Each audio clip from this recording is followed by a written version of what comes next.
You know, one of the most curious things about being human is this tremendous urge we have to be in control. To plan, to predict, to shape the future, to grab the steering wheel of life and make sure everything goes our way, each and ace. And of course, that's the great illusion. Because the more tightly we grip, the more life wriggles out from between our fingers. We try to control our minds, and they rebel with more noise than ever. We try to control people, and they slip away or push back. We try to control the future, and it laughs gently, mischievously, as it unfolds according to its own rhythm. Control, you see, is born of fear. The fear that if we let go, if we stop managing every moment, everything will fall apart. But what if that fear is precisely what keeps us in chains? Because true freedom, the kind that can't be given or taken away, is not found in mastery, but in surrender. Now that word, surrender, frightens many people. It sounds like defeat, like waving the white flag in the battle of life. But I don't mean surrender in the sense of giving up. I mean something far more subtle, the surrender that comes from trust. The same kind of trust that the bird has in the wind. It doesn't cling to the sky, nor does it fight the air. It rides it effortlessly. The same trust the river has in gravity, flowing without anxiety toward the sea. That is freedom. And isn't it strange that we long to be free, but cling to the very things that bind us? We cling to plans, to opinions, to the endless chatter of how it should be. We even cling to the idea of freedom itself, as if it were something we could catch and hold. But freedom, like the breeze, disappears when grasped.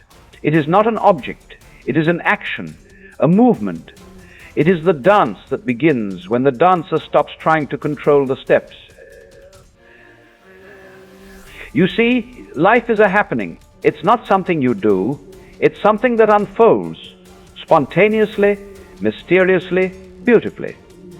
And you are not apart from it. You are not the observer standing on the riverbank trying to direct the flow. You are the current itself. When you realize that, a tremendous peace arises. The peace that comes from no longer being at war with what is. The ego lives on the illusion of control. It whispers, if I don't take charge, who will?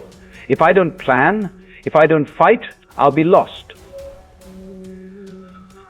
But what if there never was anyone in charge to begin with? What if this I you believe to be steering the ship is simply another wave in the ocean, believing itself separate from the tide? Freedom is not found in having power over life, but in realizing that life has never been something apart from you. When you let go of control, you don't fall into chaos. You fall into harmony. It's like the difference between trying to hold your breath forever and remembering to breathe. You don't control your heartbeat, yet it beats. You don't control the stars. The same intelligence that breathes your lungs also stirs the wind and opens the flowers. So why should you imagine that your life, this is little pulse of consciousness, must be managed like a machine? No, the secret is not in controlling life, but in aligning with it. When you stop clinging, you discover that the river has always been carrying you, even through the rapids, even when you thought you were lost. Freedom is the recognition that you were never the one paddling, and that doesn't mean you sit idle. You still move, still act, still make choices. But now, it's like music. There's no effort in it, only participation. When you act from that place, life becomes a dance instead of a struggle.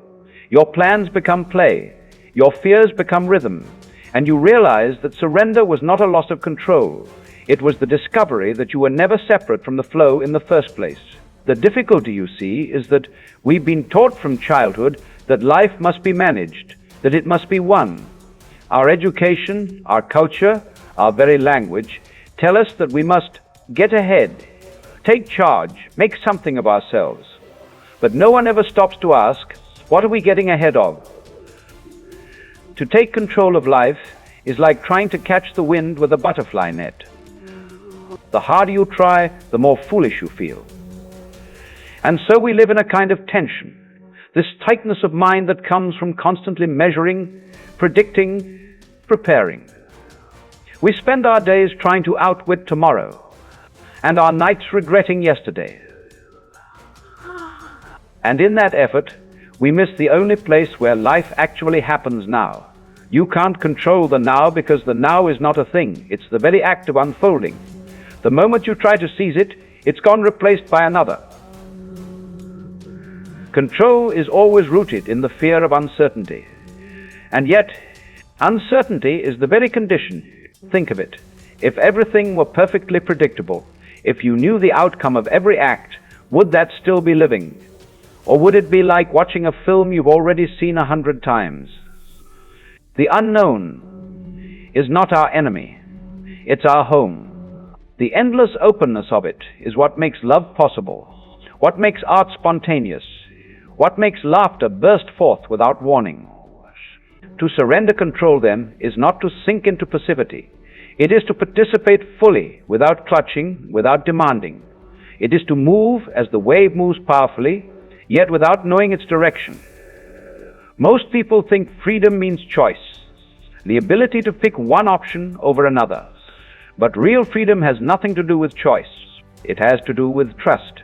You see, the man obsessed with control is always choosing, calculating, deciding, worrying about the consequences.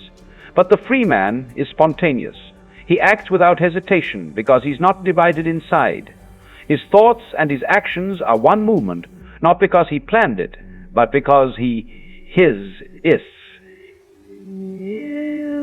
Like a dancer lost in the rhythm, he doesn't need to think of the next step. The music moves him. Now, surrender doesn't come easily because it's not something you can do. .e.g. The moment you try to surrender, you're still the one trying. You're still clutching the idea of letting go. It's a peculiar paradox, isn't it? You can't will yourself to stop willing. You can only notice. Notice the tension, the grasping, the fear. And in that noticing, the tightness begins to dissolve on its own. This is why awareness is the gateway to freedom. Awareness doesn't control it. Simply sees. When you become aware of your urge to dominate life, you begin to see its futility. And in seeing, something relaxes. You realize that the very energy that tries to control is the same energy that resists life, and the moment resistance fades, life begins to flow through you effortlessly. Let me put it another way. Imagine standing in a river with your hands cupped, trying to hold the water still. You can't. You can't. But open your palms, and the water flows through them, cool, alive, free. That's surrender. That's freedom. To open your hands and your heart and let life move as it will. Now, that doesn't mean everything becomes easy. The river will still have storms and floods and whirlpools. But when you're not fighting the current, you no longer suffer. You may still feel pain, you may still experience loss, but you don't not add to it by resisting. In the letting go, you find peace. Not because life suddenly behaves as you want it to, but because you stop needing it to. And the extraordinary thing is, once you stop grasping at control, life begins to organize itself in ways you never could have planned. The synchronicities appear. The right people come. The right opportunities unfold. Not because you force them, but because you're no longer in the way. It's almost as if the universe was just waiting for you to stop managing it, so it could finally do its work. So surrender, my friend, is not the end of freedom. Because when you no longer insist on steering, you realize that the river, this mysterious, intelligent current we call life, has always known exactly where it's going. Now, when I speak of surrender, people often ask, but what about responsibility? What about my goals, my work, my duties? If I simply let go, won't everything fall apart? And I say, no, my dear friend. You see, surrender is not a negation of action. It's a transformation of the catechudes behind action. You still move. You still work, love, create, and build. But now it is done from a place of alignment rather than anxiety. You are no longer the anxious puppeteer pulling strings. You are the dance itself. It's the difference between a leaf trying to push the wind and a leaf being moved by it. When you surrender control, you discover something extraordinary, that life moves far more gracefully than you could ever orchestrate it. The rhythm of things begins to find you. People appear when they should. Words flow without effort. You start to live by participation rather than persuasion. And the beauty of it is, your actions don't become passive. They become precise. They carry the authority of nature itself. When a tiger moves, it doesn't think about balance or timing. When a flower blooms, it doesn't calculate the angle of sunlight or soil, pH. It simply opens. That's what freedom looks like. Unforced, spontaneous, whole, but to reach that state, you must pass through a subtle death. The death of the controller. The death of the one who believes he is the doer of deeds and the thinker of thoughts. This can feel frightening because our entire identity rests upon the illusion of control. We say, I make decisions, I achieve, I fail. But look deeply. Who is this I? Can you find it? Can you hold it in your hands? You can't, because the self that tries to control is itself part of the very process it's trying to manage. It's like a wave in the sea saying, I am steering the ocean. So when you let go of control, you're not losing power, you're losing pretending not, S. And what replaces it is not chaos, but clarity. You begin to see that there's a deeper intelligence at work, one that doesn't belong to you. The same intelligence that spins the planets and folds the DNA in your cells is the one that writes your thoughts, beats your heart, and brings tears to your eyes when something touches you. You never controlled any of it, and yet it all happened perfectly. So why should the rest of your life be any different? Freedom, then, is the courage to stop managing the miracle, to trust that the same intelligence that grows trees and births galaxies can handle your little human story without your constant supervision. When that trust deepens, you begin to live lightly. The weight of I must falls away, replaced by let's see. The strain of I should have melts into it was so. And suddenly, even your mistakes become part of the dance notes in the music, rather than errors in the performance. You stop punishing yourself for being human, and instead you marvel at the strangeness of being alive at all. It brings humor back into life. You start to laugh, not cynically, but joyfully at the way you once tried to control the uncontrollable. And in that laughter, there's immense freedom. Now, don't imagine that this state is achieved once and for all. No, surrender isn't something you accomplish. It's something you remember. Every time life tenses you up, every time fear tells you you must hold on tighter, you have the opportunity to smile and say, here it is again, the dance of control. And in seeing it, the grip loosens. The surrender deepens, not by effort, but by awareness. Because awareness, when total, is surrender. There's no one left to hold on. The wave realizes it. It is the ocean, and what is there left to resist? So you see, freedom is not a prize at the end of struggle. It's the recognition that the struggle was never necessary. You've been free from the beginning, only pretending to be bound, so that the game could be played. Letting go doesn't change who you are. It reveals what you've always been. And what you are is not a controller, not a manager, not a self-contained ego fighting against the current.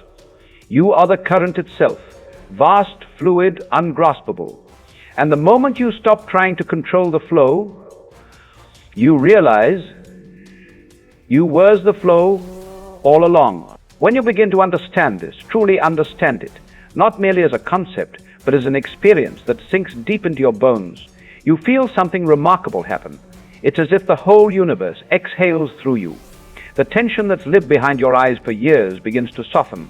The mind quiets, not because you forced it to, but because there's no longer a reason for its noise. Just stop fighting with yourself, and for perhaps the first time, you feel at home in your own being. Now, some people think surrender means becoming passive, letting life trample over you while you float along helplessly. But that's not it at all. When you truly surrender, you don't become a victim of life, you become life itself. The river doesn't stop moving when it flows. It moves more powerfully than ever. The difference is that it doesn't resist the terrain. It doesn't curse the rocks or argue with the bend in its path. It moves with them, not against them. When you stop trying to impose your will on life, your energy becomes natural, effortless, and unstoppable. You stop wasting it on resistance. You become supple, adaptable, alive. You begin to see that life's intelligence far exceeds your plans. That every twist, every detour, every heartbreak was not an interruption. It was the design all along. Even your attempts to control were part of the dance. Even your mistakes were the steps you needed to take to arrive here, now. Can you see it? That marvelous perfection hiding beneath the chaos. The perfection that doesn't depend on things going your way. That's what freedom feels like. It isn't a guarantee of comfort, nor the absence of challenge. It's the unshakable trust that whatever happens is inseparable from what you are, that you can face life and death without clinging, because you are not separate from the great unfolding. And once you taste that trust, everything changes. You stop asking, "Why is this happening to me?" and start whispering, "Ah, so this too." Each moment, pleasant or painful, becomes part of the divine rhythm, and your role is no longer to fight it, but to listen, because surrender is not an act, it's a listening. It's the art of tuning yourself to life's frequency so fully that you and the music become one, and in that merging, all fear dissolves. You no longer fear loss because you see that everything returns to the same source from which it came. You no longer fear death because you see that death is merely the river returning to the sea. And you no longer fear failure because there is no separate self left to fail. Only life experimenting with itself through a million forms. The ego may tremble at that, for it feeds on control, on identity, on doing. But what a relief, my friend, when you finally see that you don't need to be anyone in particular. You can simply be.nast. Just as the wind doesn't try to be a storm or a breeze, it moves as it must. So too can you live, without the ceaseless commentary of control, without the burden of what should I do next. You will act, of course, life demands it, but action will come from stillness, not strain, from clarity, not compulsion, from love, not fear. And that is the kind of freedom no authority, no law, no external power can grant you, because it was yours all along. Once you surrender control, you begin to live as nature does, spontaneously, intelligently, and with grace. You respond to life rather than react to it. You adapt to its moods as the sky adapts to clouds and sunlight alike. And perhaps as you live this way, others may notice a quiet light in your eyes, the calm of someone who no longer fights the current. They may ask, "How do you stay so at peace when the world is falling apart?" And you will smile, not with superiority, but with understanding, and say, "I don't stay at peace. Peace stays with me." Because it's not something you hold, it's something you air. Once you stop trying to be anything else. You see, the final irony of control is that it makes us smaller. It narrows our experience to what we think we can manage. But when you let go, your life becomes vast. It opens in every direction. You begin to see that everything, even the chaos, is perfectly choreographed. You're no longer the conductor demanding perfection from the orchestra. You are the music itself, played by the mystery of existence. It's about participation. It's the profound ease that comes when you stop needing to push the river and instead realize the river is already carrying you home. So breathe deeply, my friend. Yes, nothing to hold on to. And there, in that silent embrace, you discover the sweetest paradox of all, that in surrendering control, you have never been more free. The waves rise and fall, the wind comes and goes, and still the sea remains. You too remain, not as the one who holds life, but as life holding itself. So let go. Let it all go. Because in the letting you return to the only freedom that ever was, and the only truth that ever will be.